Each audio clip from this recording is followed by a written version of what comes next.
नमस्कार मंडळी, चला आज आपण नाश्त्यासाठी सुक्या जवळ्याची भाजी बनवूयात. तर तवा छानपैकी तापलाय, त्यामध्ये तेल ॲड करून घेऊयात आणि कांदा छानपैकी परतून घेऊयात. कांदा परतला की त्यामध्ये अद्रक लसूणची पेस्ट, टोमॅटो आणि कढीपत्ता ॲड करून घेऊयात आणि सर्व परतून घेऊयात.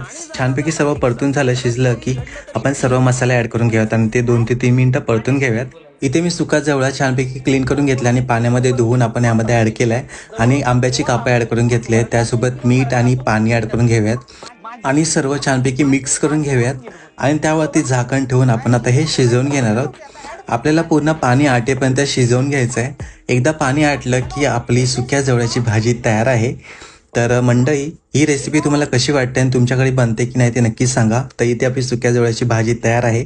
सुका जवळा म्हटलं की आपल्याला त्यासोबत तांदळाची भाकरी लागतेच. तर क्विक अशी तांदळाची भाकरी बनवूयात.